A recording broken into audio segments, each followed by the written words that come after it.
Hello students, I am Hardik Sheta from Saraswat international academy Vapi. आज आपणे धोरण 11 विषय भौतिक विज्ञान चैप्टर नंबर 6 कार्य ऊर्जा और पावर में स्पर्धात्मक परीक्षाओं तैयारीओ आगळ वधारीशुं। तो फर्स्ट लेक्चर में आपणे अमुक थियरीओनुं रिविजन करेलू, सेकंड लेक्चर में बेसिक लेवलना क्वेश्चन्स सॉल्व करेला, थर्ड लेक्चर में आपणे क्वेश्चन्सનું लेवल थोड़ू इंक्रीज करवानी ट्राय करीशुं। बराबर, तो स्टार्ट करिए फर्स्ट क्वेश्चन थी। क्वेश्चन छे एक कण पर एफ बराबर 4j i प्लस 3j बळ लागे छे। बराबर, ते 1 2 3 4 5 स्थान सुधी स्थानांतरित थाय छे, तो बळ वडे थतुं कार्य शोधो। बराबर, तो कार्य मेळववा माटे सौथी पहला तमे याद राखो, कार्य बराबर आपणे सूत्र शुं हतुं, एफ सदिश डॉट डी सदिश। एफ सदिश तमने आपेलुं छे, डी सदिश सीधे सीधुं आपेलुं नथी, एटले के स्थानांतर तमारे मेळववानुं छे। तो समझो, अत्यारे डिटेलमां प्रारंभिक स्थानने आपणे R1 सदिश कहीए तो 1 2 छे, अंतिम स्थान छे तेने R2 सदिश कहीए तो 4 5 है। तो आ परथी तमने स्थानांतर मळी शके। तो स्थानांतर सदिश D इक्वल टू तमे एम करशो, अंतिम स्थान माइनस प्रारंभिक स्थान एटले के R2 सदिश माइनस R1 सदिश एटले के 4 5 माइनस 1 2 एटले के 3 3। बराबर, आ स्थानांतर थई गयुं। हवे कार्य माटे आपणे शुं करीए, तो W is equal to F सदिश डॉट डी सदिश। एफ सदिश शुं छे 4 3, डी सदिश शुं छे 3 3, एक्स एक्स घटकोनो गुणाकार, वाय वाय घटकोनो गुणाकार अने सरवाळो करता जाओ तो 4 गुण्या 3 थशे 12, 3 गुण्या 3 थशे 9। समझो शुं करेलुं छे, तो कि आ बेनो गुणाकार करेलो छे त्यारे तमने 12 मळेला छे, अने आ बेनो गुणाकार करेलो छे त्यारे तमने 9 मळेला छे। ओके, तो पछी आंसर बनशे W इक्वल टू 21। एकम आपेलो नथी, समझो, જ્યારે એકમ આપેલો ન હોય ત્યારે આપણે પાછળ લખી નાખીએ આવી રીતે, આટલા એકમ કાર્ય, પછી જે એકમ પદ્ધતિમાં હોય તે, એટલે આટલા એકમ કાર્ય। જો એસા એકમ પદ્ધતિમાં હશે તો પછી જૂલમાં મળેલું હશે, નહીંતર પછી CGSમાં હોય તો અર્ગમાં મળેલું હોય। બરાબર, ચલો આ એક ક્વેશ્ચનનું સોલ્યુશન થઈ ગયું। હવે બીજો ક્વેશ્ચન જુઓ। ચલો, હવે તમારે શું કરવાનું છે, આ ક્વેશ્ચન તમારે જોવાનો છે, વિડીયો સ્ટોપ કરીને જાતે સોલ્યુશન કરવાનું છે અને પોતે જ ચેક કરવાનું છે આન્સર આવે છે કે નહીં। બરાબર, તો આપેલું છે એક તંત્રમાં રહેલા બે કણોની સ્થિતિ ઉર્જા U બરાબર A/x² માઇનસ B/x6 હોય તો x બરાબર ખાલી જગ્યા અંતર માટે કણો પોતાની મહત્તમ સ્થાયી અવસ્થામાં હશે, ખાલી જગ્યા અંતર માટે। બરાબર,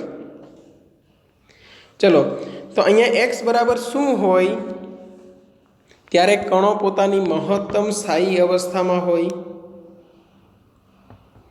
तो आपणे महत्तम स्थायी अवस्था माटे लखावेलुं छे। चलो, महत्तम स्थायी अवस्था आनो मतलब तमारे समझवानो छे। न लखावेलुं होय, कदाच बोर्ड लेक्चर में तमारी सिलेबस में न आवतुं होय तो अहींया ध्यान आपी देजो। महत्तम स्थायी अवस्था एटले शुं? महत्तम स्थायी अवस्था एटले के तंत्रनी न्यूनतम स्थिति ऊर्जा, जेटली स्थिति ऊर्जा ओछी तेटलो पदार्थ वधारे स्थायी गणाय। बराबर, एटले के स्थिति ऊर्जा U नुं मूल्य शुं थवुं जोईए? न्यूनतम। અને જ્યારે સ્થિતિ ઊર્જા ન્યૂનતમ થાય ત્યારે તેનું અંતરની સાપેક્ષે વિકલન તમને મળવું જોઈએ 0। બરાબર, કોઈપણ મહત્તમ કે લઘુત્તમ મૂલ્ય માટે, બરાબર. ધારો કે હું એમ કહું કે વાય છે એ એક્સ અનુસાર બદલાય છે, તો વાય ને એક્સનો ગ્રાફ કેવો આવે? તો ધારો કે તમને ગ્રાફ આપેલો છે આ રીતનો, બરાબર. હવે મહત્તમ મૂલ્ય ક્યાં છે? વાયનું મૂલ્ય મહત્તમ ક્યાં છે? તો કે અહીંયા ક્યાંક છે, જુઓ. તો તેના માટે હું એક નાનો એવું સ્થાનાંતર લઉં. ધારો કે આટલું, આ જે જાડાઈ તમને દેખાય એ dx. તો અહીંયા તમને વાયનું મૂલ્ય છે એ બંને બિંદુ માટે, બંને એટલે કયા કયા બિંદુ સમજો, આ પ્રારંભિક બિંદુ, આ અંતિમ બિંદુ, બંને બિંદુ માટે વાયનું સ્થાન તમને એક જ મળે છે. એનો મતલબ એવો થાય કે વાયમાં ફેરફાર થતો નથી, એટલે ડીવાય બરાબર આવે 0. ડીવાયનો મતલબ થાય ડિફરન્સ ઇન વાય, બરાબર. તો ડીવાય બરાબર થઈ ગયું 0. એટલા માટે ડીવાયના છેદમાં ડીએક્સ તમને શું મળે? 0. એવી રીતે લઘુત્તમ સ્થાન હોય ત્યાં પણ તમને ડીએક્સ મળશે, પણ વાયનું મૂલ્ય એક ફિક્સ થોડી વખત માટે અચળ થઈ જશે. એટલે અચળ થઈ જાય તો અચળ પદનું વિકલન થઈ જાય 0. એટલે ડીવાય બરાબર અહીંયા પણ 0 છે, એટલે અહીંયા પણ ડીવાય બાય ડીએક્સ બરાબર 0. હવે માની લો કે વાયની જગ્યા પર યુ છે સ્થિતિ ઉર્જા, તો પછી તમે શું લખો? તો લખો તમે ડીયુ બાય ડીએક્સ બરાબર 0. તો ન્યૂનતમ સ્થાન આગળ સ્થિતિ ઉર્જાનું એક્સની સાપેક્ષે વિકલન 0 આવશે, બરાબર. તો અહીંયા સુધી ક્લિયર હશે. હવે આપણે આગળ વધીએ. ચલો ડીયુ બાય ડીએક્સ 0 છે, તો ડી બાય ડીએક્સ યુની કિંમત મૂકી દઈએ.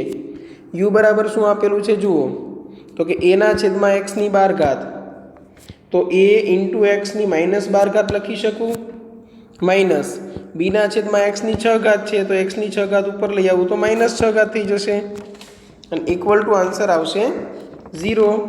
ચલો વિકલન કરીએ. એ એક્સની શું થશે? n+1 એટલે -12+1 છેદમાં -12+1 માઇનસ બી એક્સની -6+1 છેદમાં -6+1 થશે ઘાત. સમજ પડી? ઓકે, અને ઇક્વલ ટુ 0. હવે આ રીતે વિચારો તો એ છેદમાં જો -12+1 એટલે કેટલા થયા? -7. એક્સની કેટલી ઘાત થઈ? સોરી, -7 નહીં, -11. એક્સની ઘાત કેટલી થઈ? તો 12માંથી 1 બાદ કરો એટલે 11. એક્સની -11 ઘાત છે, છેદમાં લઈ જાઓ તો એક્સની +11 ઘાત થઈ જાય. એવી રીતે આ ભાગ છે તેમાં શું બચે છે જુઓ, અહીંયા પણ -6 એક્સની n-1/n-1 ફોર્મ્યુલા વિકલન છે. ઓકે, એક મિનિટ, આપણે સંકલન કરવા લાગેલા હતા. વિકલન કરવાનું છે એટલે એ હવે ઘાત છે આગળ ગુણાઈ જશે 12 ઘાત, અને એક્સની 12 -1 થશે, માઇનસ બી તો છે જ -6 આગળ ગુણાશે, અને એક્સની -6 -1 ઘાત થશે, બરાબર. એક્સની n ઘાતનું વિકલન n એક્સની n-1 ઘાત થાય આ સૂત્ર પ્રમાણે. તો આપણે જ્યારે -12 ઘાતનું વિકલન કરતા હતા, -12 આગળ ગુણી દીધા, -12 -1 કરી દીધું. આમાં કેમ n આગળ ગુણતા હતા, n-1 કરતા હતા એ રીતે. ઓકે, ચાલો હવે આગળ વધીએ પાછા. તો અહીંયા -12a છેદમાં એક્સની 13 ઘાત થઈ જશે. શા માટે? કેમ કે એક્સની -13 ઘાત આવશે, નીચે જશે તો એક્સની +13 ઘાત. અહીંયા માઇનસ પ્લસ 6b છેદમાં એક્સની 7 ઘાત અને ઇક્વલ ટુ 0. તો પછી નેક્સ્ટ સ્ટેપ આપણું શું હશે? તો કે 6b છેદમાં એક્સની 7 ઘાત એક બાજુ રાખો, આ માઇનસ વાળું પદ છે, અને પેલી બાજુ લઈ જાઓ તો પ્લસ થઈ જાય, એટલે 12a છેદમાં એક્સની 13 ઘાત. ક્લિયર? ફાઇનલ કેલ્ક્યુલેશન આપણે રાઇટ હેન્ડ સાઈડ કરીએ છીએ. તેમાં સમજો, અહીંયા 6 ગુણ્યા 2 એટલે 12 થઈ જાય. તો એક્સની 13 ઘાત છેદમાં એક્સની 7 ઘાત એટલે એક્સની કેટલી ઘાત બચશે? 6, અને ઇક્વલ ટુ તમને શું મળશે? 2a/b. તો એક્સ ઇક્વલ ટુ શું મળશે? 2a/b ની 1/6 ઘાત. બંને બાજુ 1/6 ઘાત વડે ગુણાકાર કરી દો તો ડાબી બાજુ 6 6 કેન્સલ થઈ જશે અને જમણી બાજુ તમને ઘાત મળી જશે 1/6. ક્લિયર છે? એટલે આ આન્સર આવશે તમારો 2a/b પાવર 1/6. ઓકે, હવે જો આ ક્વેશ્ચન થોડો ડિફિકલ્ટ છે એટલે પાછું હું રિવિઝન કરાવી દઉં છું તમને. તમારે કરવાનું શું હતું એ તમને જણાવી દઉં. સૌથી પહેલાં જો ક્વેશ્ચન રીડ કરો, એક તંત્રમાં રહેલા બે કણની સ્થિતિ ઉર્જા તમને એક્સ અંતર સાથે કઈ રીતે બદલાય છે તે આપેલું છે. પછી તમને કીધું એક્સનું આટલું મૂલ્ય હોય તો મહત્તમ સ્થાયી અવસ્થામાં કણો હશે. બરાબર, મતલબ એવો થાય કે સ્થિતિ ઉર્જા ન્યૂનતમ હોય અને સ્થિતિ ઉર્જા ન્યૂનતમ હોય, બરાબર, તેનો મતલબ શું થશે તો કે સમજો, અહીંયા તમને એમ કીધું છે મહત્તમ સ્થાયી અવસ્થા એટલે યાદ રાખવાનું ન્યૂનતમ સ્થિતિ ઉર્જા હોય ત્યારે સ્થિતિ ઉર્જાનું વિકલન 0 થાય. બરાબર, આટલું યાદ રહી જશે તમને. હવે આગળ તમે વિકલન કરીને બતાવો. વિકલન કરશો તેમાં તમને એક્સનું મૂલ્ય મળી જશે. કઈ રીતે વિકલન કરવાનું છે એ તો તમને આવડે જ છે. બરાબર, ચલો હવે આમાં કોઈને કંઈ ડાઉટ હોય તો તમે કોન્ટેક્ટ કરી શકો છો. હવે નેક્સ્ટ ક્વેશ્ચન પર આવીએ. તમને શું કીધું છે? જો આકૃતિમાં દર્શાવેલ એમ દળના બ્લોકને h ઊંચાઈથી મુક્ત કરવામાં આવે છે. ઢાળની સપાટી, આ એમ દળનો બ્લોક અહીંયા છે એમ સમજો. ઢાળની સપાટી ઘર્ષણ રહિત છે તો તેનો અંતિમ વેગ શોધો. હવે સમજો, ઘર્ષણ રહિત છે એટલે ઘર્ષણ બળનો તો અહીંયા ઉલ્લેખ કરવાનો જ નથી. બરાબર, તો હવે કયું બળ છે જે આને નીચે લાવે છે તો કે ગુરુત્વાકર્ષી બળ. ગુરુત્વાકર્ષી બળ કેવું બળ કહેવાય તો કે સંરક્ષી બળ. તો સંરક્ષી બળમાં આપણે ઉર્જા સંરક્ષણ, યાંત્રિક ઉર્જા સંરક્ષણના નિયમનું પાલન થાય છે તેમ માનીને આગળ વધી શકીએ. સમજો, એટલે 4 ઓપ્શન છે તમારી પાસે. તમે જાતે ડિસાઈડ કરો કે કયો આન્સર આવશે. વિડીયો સ્ટોપ કરીને પછી આપણે સોલ્યુશન આગળ વધારીએ. ઓકે, તો હવે સોલ્યુશન સ્ટાર્ટ કરીએ છીએ. આકૃતિમાં દર્શાવેલ એમ દળના બ્લોકને h ઊંચાઈથી મુક્ત કરવામાં આવે છે એટલે આ h તમને આપી દીધું છે 80 મીટર. બરાબર, સમજો. એટલે હવે આપણે શું કરીશું? સાવ સિમ્પલ, યાંત્રિક ઉર્જા સંરક્ષણના નિયમનો ઉપયોગ કરીશું. ખાલી ઉર્જા સંરક્ષણનો નિયમ નથી, યાદ રાખજો. યાંત્રિક ઉર્જા સંરક્ષણનો નિયમ. અને આ ક્યારે લાગુ પડે? જ્યારે બધા બળો સંરક્ષી બળો હોય તો. સંરક્ષી બળો હોય તો પ્રારંભિક કુલ યાંત્રિક ઉર્જા અને અંતિમ કુલ યાંત્રિક ઉર્જા સમાન હોય. એટલે કે તમે એમ લખી શકો EI = EK, EF મતલબ પ્રારંભિક કુલ ઉર્જા, ઇનિશિયલ એનર્જી = ફાઇનલ એનર્જી. અને E શું છે તો કે એ યાંત્રિક ઉર્જા દર્શાવે છે. યાંત્રિક ઉર્જા એટલે ગતિ ઉર્જા અને સ્થિતિ ઉર્જા બંનેનો સરવાળો. તો પછી હું અહીંયા લખી શકું કે પ્રારંભિક સ્થિતિ ઉર્જા વત્તા પ્રારંભિક ગતિ ઉર્જા, પ્રારંભિક સ્થિતિ ઉર્જા વત્તા પ્રારંભિક ગતિ ઉર્જા = અંતિમ સ્થિતિ ઉર્જા વત્તા અંતિમ ગતિ ઉર્જા. ક્લિયર? જો આ ટાઈપના ક્વેશ્ચન્સ છે, બરાબર, એ તમને બહુ ઇઝી બનશે. બરાબર, આ તમે 5મા ચેપ્ટરના કન્સેપ્ટથી પણ સોલ્યુશન કરી શકો છો. 5મા ચેપ્ટરમાં કેમ આપણે બળના ઘટકો લેતા હતા, તમને યાદ હોય તો નીચે તરફ mg, આ બાજુ mg sin θ, આ બાજુ mg cos θ, આ બધું જ કરી શકો છો. પણ તેમાં તમારે શું હતું? આખા રસ્તાનું ઓબ્ઝર્વેશન કરવાનું હતું, આખા રસ્તાની ચિંતા કરવાની હતી. જ્યારે યાંત્રિક ઉર્જા સંરક્ષણના નિયમમાં તમને સરળ શું પડે તો કે તમારે માત્ર પ્રારંભિક સ્થાન જોવાનું, અંતિમ સ્થાન જોવાનું. રસ્તામાં જે થયું હોય તે. રસ્તો કદાચ તમને સીધો ન આપેલો હોય અને એવો આપેલો હોય ને છેલ્લે અહીંયા પહોંચતા હો તો પણ આ જ રિઝલ્ટ તમને મળશે. ઘણી વખત એવું બનશે કે રસ્તો તમને આવી રીતે આપેલો હશે, તમને એમ કીધું હશે એક પદાર્થ અહીંયા છે ને એ છેલ્લે અહીંયા પહોંચે છે, તો તમારે આ સ્થાન પર સ્થિતિ ઉર્જા આ ઊંચાઈ પ્રમાણે લઈ લેવાની અને આ સ્થાન પર તમને ગતિ ઉર્જા સાથે સરખાવી દો એટલે મળી જશે. એટલે રસ્તાનો આકાર કેવો છે એ પણ તમારે નથી જોવાનું, માત્ર શું જોવાનું છે? પ્રારંભિક સ્થાન અને અંતિમ સ્થાન. ચલો, પ્રારંભિક સ્થિતિ ઉર્જા શું હશે? mgh, કેમ કે પદાર્થ h ઊંચાઈ પર છે. પ્રારંભિક સ્થાન આ થયું અને અંતિમ સ્થાન આ થયું.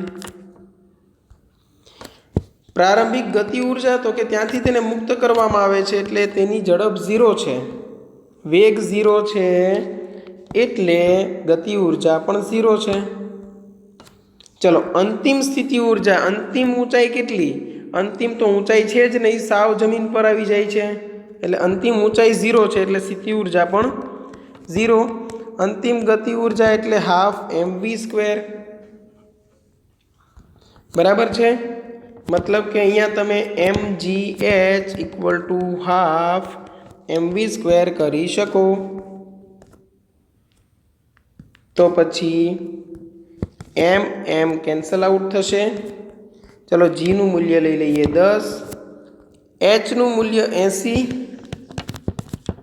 = હાફ ઇન્ટુ v². તો v² તમને મળશે 1600. તો v તમને મળશે, આનું વર્ગમૂળ કરો એટલે 40 મીટર/સેકન્ડ.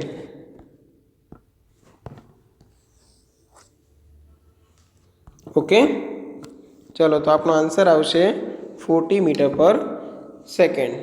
ક્લિયર છે આ બધું? ઓકે, હવે પાછા આગળ વધીએ. આ ક્વેશ્ચન થોડો લેન્ધી છે, થોડો લાંબો ક્વેશ્ચન છે, સોલ્યુશન થોડું લાંબુ થશે, બરાબર? પણ શાંતિથી સમજશો તો એકદમ ઇઝી ક્વેશ્ચન છે. તમને કીધું છે શું એ સમજો. 2 કિલોગ્રામ દળના એક બ્લોક પર F = 2t² બળ લગાડવામાં આવે છે. t = 0 સમયે બ્લોક સ્થિર છે. તો પ્રથમ 2 સેકન્ડમાં થયેલ કાર્ય શોધો. બરાબર? હવે કાર્યનું સૂત્ર શું છે? તો કે ચલ બળ વડે થતું કાર્ય F dx છે સંકલનમાં, બરાબર ને? તો પછી આનો જ ઉપયોગ કરવો પડશે, કેમ કે બળ સતત બદલાય છે સમય સાથે. અહીંયા t બરાબર સમયમાં તમે 0 મૂકો તો બળ 0 છે, 1 મૂકો તો બળ 2 ન્યૂટન છે, 2 મૂકો તો બળ 8 ન્યૂટન થઈ જશે. તો બળનું મૂલ્ય સમય સાથે સતત બદલાય છે, એટલે ચળ બળ વડે થતું કાર્યનું સૂત્ર તમારે ધ્યાનમાં લેવું પડે. એટલે કાર્ય બરાબર F.d ક્યારે લેવું? તો કે બળ અચળ હોય તો, અને F dx સંકલનમાં ક્યારે લેવું? બળ બદલાતું જતું હોય તો.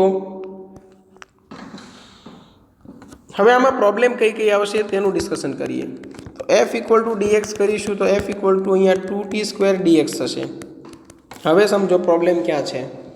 તો કે અહીંયા સમય છે, અહીંયા સ્થાન છે. સમયનું સ્થાનની સાપેક્ષે તમારે સંકલન કરવું પડશે, થોડું ડિફિકલ્ટ બને. એટલા માટે આપણે શું કરીએ છીએ કે સ્ટાર્ટિંગ થોડુંક અલગ કરીએ. ધારો કે તમને F = શું આપેલું છે? તો કે 2t². હવે F = ma લખી શકાય. તો અહીંયા શું થશે? 2t². m તમને આપેલું છે, જુઓ 2. m નું મૂલ્ય કેટલું છે? 2. તો હું અહીંયા 2 લખી દઉં. a ની જગ્યા પર હું dv/dt લખી શકું, અને અહીંયા થશે 2t². હવે 2 કેન્સલ. આગળ વધીએ. dv ને સૂત્રનો કરતા બનાવું તો શું થશે? t² dt. dv ને સૂત્રનો કરતા બનાવું તો શું થાય? t² dt. બરાબર ને? ચલો, તો આટલું ક્લિયર છે. હવે બંને બાજુ સંકલન લઈ લઈએ. બંને બાજુ સંકલન કરતા તો dv નું સંકલન કરશો પ્રારંભિક વેગ 0 થી v સુધી, કેમ કે તમને કીધેલું છે કે t = 0 સમયે બ્લોક સ્થિર છે. એટલે t બરાબર અહીંયા 0 સમયે બ્લોક સ્થિર છે, તો t સુધી કરવાનું કેટલું? તો કે t² dt. તો dv નું વિકલન સંકલન થઈ ગયું v, ક્યાંથી ક્યાં સુધી? તો કે 0 થી લઈને v સુધી. અહીંયા થયું t³ / 3, ક્યાંથી ક્યાં સુધી? તો કે 0 થી લઈને t સુધી. તો તમને વેગનું સૂત્ર મળી ગયું t³/3 કેમ કે અહીંયા v - 0 થશે તો v જ મળવાનું અહીંયા t³/3 - 0³/3 0 તમે મૂકશો એટલે આન્સર 0 થઈ જવાનો છે એટલે અત્યારે ડાયરેક્ટ લખી શકું છું v મને મળી ગયું t³/3 ક્લિયર આટલી પ્રોસીજર કરવી પડી હવે આપણે બળનું સૂત્ર વાપરી શકીશું એટલે હવે પછીનું સોલ્યુશન સમજો હવે કાર્ય બરાબર તમે f dx લખી શકો તેમાં f ની જગ્યા પર તમે લખશો જે તમને આપેલો હતો ક્વેશ્ચનમાં તે 2t².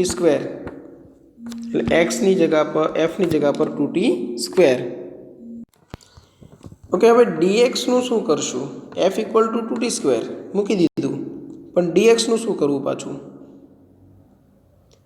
તો મારે તો dt જોઈએ છે એટલે હું શું કરીશ અહીંયા dx છે એને dt વડે ભાગાકાર કરીને પાછો dt વડે ગુણાકાર કરી દઈશ કેમ કે મને 2t² સાથે જોઈએ છે dt ક્લિયર ઓકે હવે કાર્ય બરાબર હું શું કરીશ તો કે સંકલનમાં 2t² આ dx/dt એટલે વેગ બની ગયો અને અહીંયા થશે dt ચલો આ થયું સંકલનમાં 2t² અને મને વેગ મળેલો છે t³/3 એટલે હું અહીંયા મૂકી દઈશ t³/3 ક્યાંથી તો કે આને નામ આપી દઈએ સમીકરણ 1 અને અહીંયા કૌંસમાં લખી દઈએ સમીકરણ 1 પરથી હવે બધું t ના ફોર્મમાં આવી ગયું એટલે તમે લિમિટ મૂકી શકો પ્રથમ 2 સેકન્ડમાં થતું કાર્ય પૂછ્યું છે ને પ્રથમ 2 સેકન્ડમાં થયેલ કાર્ય તો અહીંયા 0 થી લઈને ક્યાં સુધી મૂકી શકાય 2 સુધી એટલે આ બનશે 2/3 t ની 5 ઘાતનું સંકલન થાય t ની 6 ઘાત છેદમાં 6 અને 0 થી લઈને 2 સુધી તો આ થયું 2/3 બરાબર અંદર થશે 2 ની 6 ઘાત અને છેદમાં 6 બીજી વખત t ની જગ્યા પર 0 મૂકીશ એ જવાબ 0 આવશે એટલે કોઈ ટેન્શન નથી બરાબર એટલે આ બધાનું સોલ્યુશન કરીએ તો અહીંયા તમને આવું કંઈક મળશે 2 3 6 એટલે નીચે 3 આવશે 2 ની 6 ઘાત કરો એટલે 64 આવશે તો 64/9 જૂલ અહીંયા આપણો આન્સર આવી ગયો ચલો આ ક્લિયર છે બરાબર કઈ રીતે કરેલું છે સમજજો મને પહેલાં મેં સ્ટાર્ટિંગમાં સૂત્ર વાપરેલું w = f dx પણ પછી મને ખબર પડી કે f ની જગ્યા પર હું 2t² મૂકીશ પણ આ dxનું કરવું શું કેમ કે 2t² નું dx ની સાપેક્ષે સંકલન કરી શકવાના આપણે નથી થોડુંક ડિફિકલ્ટ પડવાનું છે એટલે પછી મેં શું વિચારી લીધું હતું કે જ્યાં dx છે ત્યાં હું dx/dt કરી દઈશ અને dt વડે પાછો ગુણાકાર કરી દઈશ એટલે dt વડે ગુણતા અને ભાગતા એનો મતલબ એવો થયો પણ dx/dt કરીશ તો પાછો મને એ વેગનું સૂત્રની જરૂર પડશે એટલે મેં સ્ટાર્ટ કરી દીધું f = 2t², ma = 2t², એની જગ્યા પર dv/dt એનાથી મને મળી ગયું dv અને dvનું મને સંકલન છે એ મને આપશે v અને v મળી જાય તે અહીંયા મૂકી દીધું એટલે પછી બધું મને t ના ફોર્મમાં મળી ગયું તો પછી સંકલન મને ઇઝી પડ્યું અને મેં લિમિટ મૂકી દીધી એટલે આપણો આન્સર આવી ગયો બરાબર એટલે આન્સર આવશે 64/9 જૂલ 64/9 જૂલ ક્લિયર ચલો તો આ ટાઈપના ક્વેશ્ચન તમને મળે તો તમે પણ જાતે સોલ્વ કરતા રહો બરાબર શરૂઆતમાં ક્વેશ્ચન્સ સોલ્વ નહીં થાય બરાબર એક ક્વેશ્ચન હશે બરાબર તમે એક વખત ટ્રાય કરશો સોલ્વ નહીં થાય બીજી વખત ટ્રાય કરશો સોલ્વ નહીં થાય ત્રીજી વખત કરશો નહીં થાય પણ મૂકી નથી દેવાનો જાતે પહેલાં ટ્રાય મિનિમમ 5 ટાઈમ્સ કરવાની છે અને પછી સમજ ના પડે તો સોલ્યુશન જોઈ શકો સોલ્યુશન જોયા પછી સમજ ના પડે તો તમે કોન્ટેક્ટ કરી લો કોઈ પણ ફિઝિક્સના આપણા ફેકલ્ટીમાંથી કોઈ પણનો તમે કોન્ટેક્ટ કરી લેશો તમને સોલ્યુશન મળી જશે બરાબર ચલો અહીંયા સુધી રાખીએ છીએ ઓકે થેન્ક યુ